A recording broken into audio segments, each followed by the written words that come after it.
तर नमस्कार मित्रांनो, पुन्हा एकदा आपल्या एक नवीन ब्लॉगची सुरुवात करत आहोत उज्जैनमधून. आता आम्ही आहोत उज्जैनला आम्ही रात्री 12 वाजता पोहोचलो, परंतु जेवून आणि रूम शोधण्यामध्ये खूप टाईम वेस्ट झाला. त्यामुळे सकाळी ॲक्च्युली आम्हाला 9 वाजेपर्यंत मंदिरात पोहोचायचं होतं, पण आता वाजलेत 11. अजूनपर्यंत आम्ही निघालो नाही मंदिरात जायला. तर आज खूप लेट आहात. परतीच्या प्रवासातला आमचा शेवटचा दिवस आहे. इथून डायरेक्ट आम्ही घरी जाणार आहोत. तर भेटूया पुढे मंदिरात काय होतं. आज नाश्ता वगैरे नाही करायचा आहे, कारण की मंदिरात दर्शन घेतल्यानंतर पुढे काय खायचं ते खाऊ आम्ही मंदिरापासून 3 किलोमीटर लांब झालो आहोत, कारण की मंदिराजवळ गेलो होतो आम्ही रूम शोधण्यासाठी. परंतु आमच्या गाड्या आणि लगेच जास्त असल्यामुळे आम्ही तिथं पार्किंगला जागा नव्हती. पुन्हा हॉटेलला उतरायचं आणि गाड्या खूप लांब लावायच्या. त्यामुळे आम्ही थोडं 3 किलोमीटर बाहेर आलो आणि बाहेर राहून तिकडे रूम घेतला. तुम्ही पण जर बाय कार ट्रॅव्हल करत असाल तर तुम्ही शक्यतो मंदिरापासून 2-3 किलोमीटर लांबच राहा, जेणेकरून तुम्हाला गाड्या असतील तर त्या पार्किंगला जागा भेटेल आणि हॉटेलसमोर गाड्या राहतील. लांब लावण्याची आवश्यकता लागणार नाही. प्लॅनिंगमध्ये बदलाव झालेला आहे.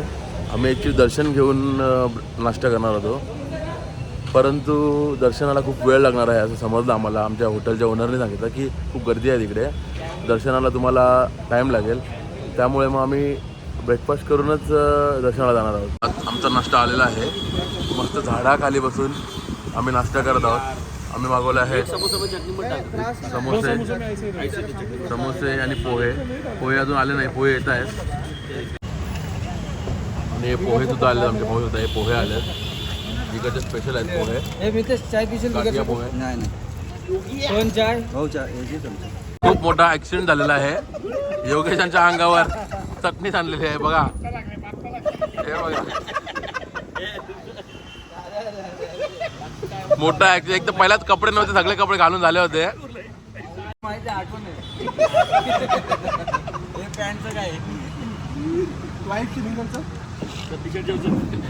योगा यांचा दुधाने स्नान केलेले आहे. नाही सॉरी, दुधाने नाही, योगा यांची चटणीने स्नान झालेले आहे.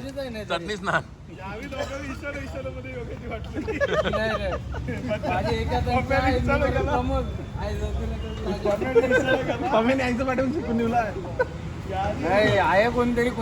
योग्य नशीब बोला नाही दिली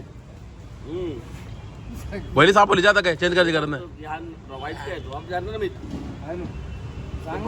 भाऊ जेव्हा सोडून गेला हवं 3 किलोमीटर नवीन टी शर्ट. पण आम्ही विचार करतो मी यायचं असलो तर डायरेक्ट सगळं नाश्ता पोहा खपलं, समोसा खपलं, डोसा खराब दिवस झाला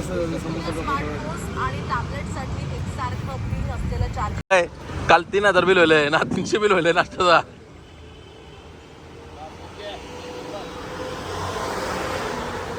आणि चटणी स्नान झाल्यानंतर योगेश रेडी होता ना.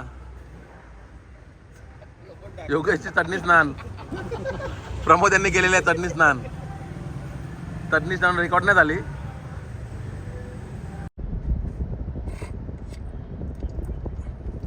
पार्किंग मध्ये टाकून मध्ये चाललो दर्शनासाठी. पाहू शकता रिक्षा घेऊन, ई रिक्षा प्रवास करून आम्ही आता आलेलो आहोत मंदिराच्या आवारात. हे मफलर, टी शर्ट, शर्ट घेण्यासाठी सर्वांची गर्दी. हे मफलर आणि हे मंडळाचं नाही भाई, प्रत्येकाचा आपला आहे. प्रमोद शेठ, कसं वाटतं तुम्हाला इथं पोहोचून? महाकाळाच्या मंदिरात आलो आम्ही आता, आणि आता मफलर घेऊन आम्ही आता मंदिरात जाणार दर्शनासाठी महाकाळांच्या. निघाला पुरा नाही.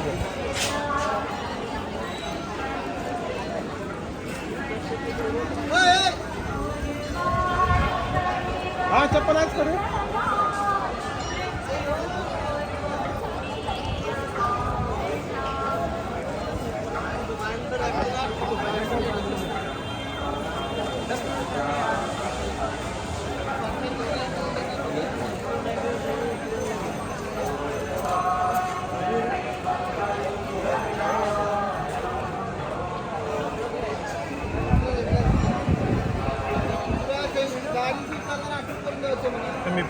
महाकाल मंदिराच्या आतमध्ये मागे जे तुम्ही बघू शकता ते ज्योतिर्लिंग आहे आणि आमचं दर्शन करून झालेलं आहे आणि आम्ही आता बाहेर निघत आहोत.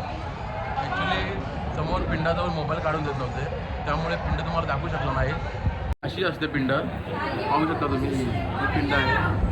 दर्शन घेऊन जस्ट आम्ही बाहेर निघालो आहोत. हा आहे मंदिराचा बाहेरचा परिसर, बघू शकता तुम्ही. दर्शन घेऊन झालेलं आहे आणि आम्ही चाललो आहोत ही दिशेने पुन्हा पार्किंग जवळ. फुल धूम मचाले की स्पीडमध्ये. तर आता आमचं दर्शन वगैरे घेऊन झालं आणि आम्ही आता निघालो शेवटचा आमचा पल्ला घरचा गाठण्यासाठी. उज्जैन टू नवी मुंबई प्रवास असेल 621 किलोमीटरचा. तर आता आम्ही निघालो आणि कुठेही निघण्याआधी गणपती बाप्पा मंगल मूर्ती एकविरा माते की साई बाबा की. चला मग भेटूया पुढच्या प्रवासात. कसा प्रवास असेल आमचा दाखवतो तुम्हाला.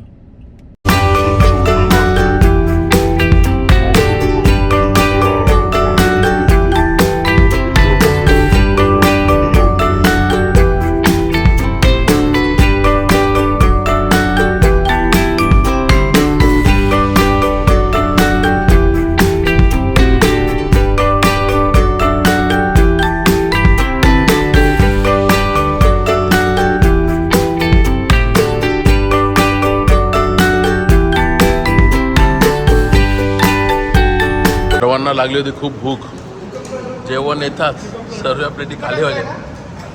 हातटोप खाली झाला. तर आता आम्ही जेवण करून निघालेलो आहोत घरच्या प्रवासाला. खूप लेट जेवण झालं ॲक्च्युली आमचं. 5:30 वाजता आता काहीतरी आमचं जेवण झालं आणि आम्ही निघालो आहोत आता बघूया पुढच्या प्रवासात काय दाखवण्यासारखं आहे तुम्हाला दाखवतो मी. भेटूया पुढे. आपण आता आहोत मध्य प्रदेशमध्ये आणि मध्य प्रदेशमध्ये ही नर्मदा नदी पाहू शकता तुम्ही. हर हर नर्मदे.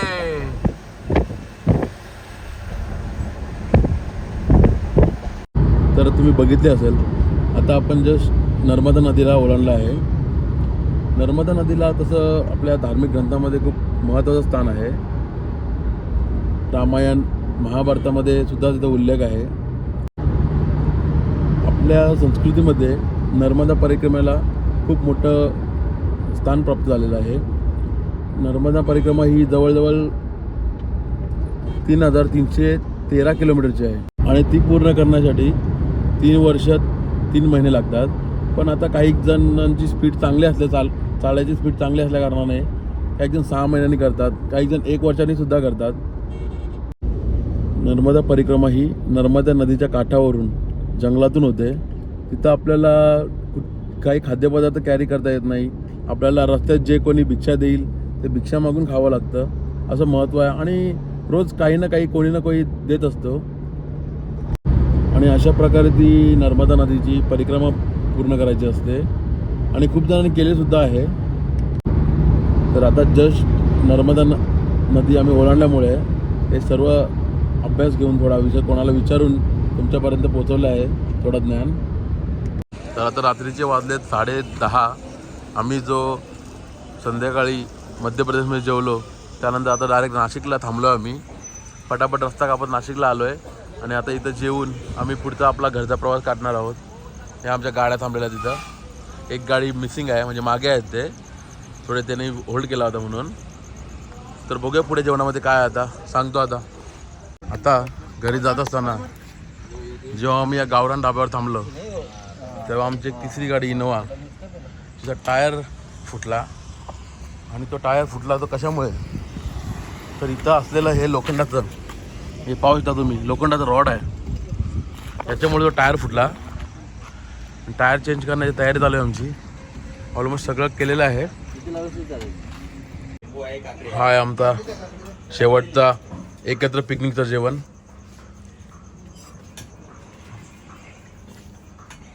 चिकन अंडी आणि बाजरीच्या भाकरी.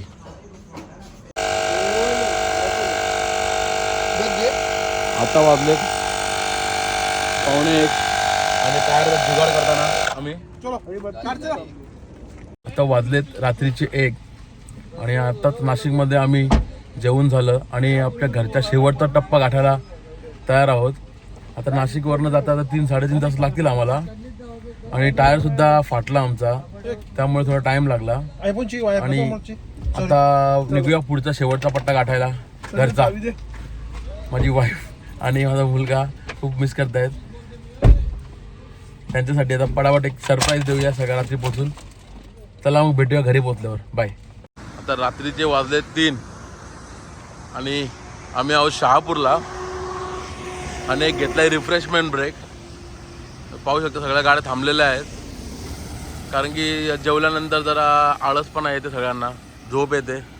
खूप जेवलो त्यामुळे एक रिफ्रेशमेंट ब्रेकसाठी थांबलेलो होतो आम्ही शहापूरला. आता एक सव्वा तासामध्ये आम्ही पोचू घरी. बघू पुढे दाखवतो तुम्हाला कसं काय आहे ते.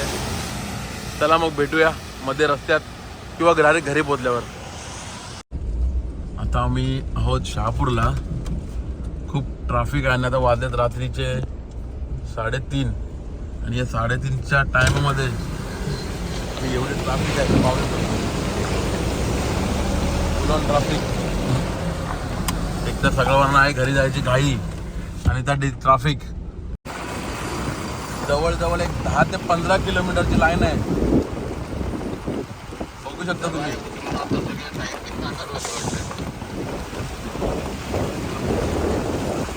बघू शकता ट्रॅफिक.